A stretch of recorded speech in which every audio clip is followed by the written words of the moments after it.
நம்ம வீடியோ எடுத்து போடுறது மூலிமா என்னப்பா நடந்துற போகுது அப்படின்னு சொன்ன காலம் போய் இப்போ அது நடக்க ஆரம்பிச்சிருச்சுங்க. அதுதான் இந்த செயல்.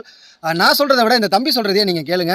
கண்டிப்பாக உங்களுக்கு தானே ஒரு ஒரு மிகப்பெரிய நன்றியை சொல்லணும். நான் வாரம் சிவன் கோயில் போவேன். இந்த பள்ளத்துக்கிட்ட சிவன் கோயில் இருக்குல்லன்னா அங்கே போயிட்டுருப்பேன். அப்புறம் உங்கள் வீடியோ பார்த்ததுக்கு அப்புறம் தான் சரி இங்கெல்லாம் சாமி கும்பிட ஒரு 1000 பேர் இருக்காங்க. அப்புறம் தான் இங்கிட்டு போயிட்டுருக்கேன். நான் இப்போ சிவன் கோயில் போவேன், ஆனால் இங்கே கொஞ்சம் போயிட்டுருப்பேன். அவ்வளோதான். மாதம் ஒரு வாட்டி ஊரில் போய் சாமி கும்பிட்டு வந்துடுவேன். நான் எல்லாம் உங்களால் தான். இல்லைன்னா நான் நார்மலாக இருக்கிற மாதிரி சிவன் கோயிலுக்கு போயிட்டுருப்பேன். நம்ம இவ்வளோ நாள் கிட்டத்தட்ட இவ்வளோ நாள் கஷ்டப்பட்டு அது ஒருத்தருக்கு புரிஞ்சு அவங்களோட சேர்ந்து ஒரு பல பேர் அந்த ஒரு இடத்த அதுவும் கிட்டத்தட்ட ஒரு 5 பர்ணமையாக போய் அந்த இடங்களில் இவங்க பூஜை பண்ணுறதை நினச்சா ரொம்ப சந்தோஷமாக இருக்குங்க. இதுதான் நம்மளால் நடக்கணும்னு நம்ம நினச்சோம். எல்லாரும் போகிற கோயில்களுக்கு நம்ம போய் என்ன பண்ண போகிறோம் அப்படின்னு சொல்லி தான் நம்ம ஒரு வகையான கோயில்களை தேர்ந்தெடுத்து வெளிக்கொண்டு வர பார்த்தோம். ஸோ அந்த கோயில்களுக்கு மக்கள் போக ஆரம்பிச்சிட்டாங்க.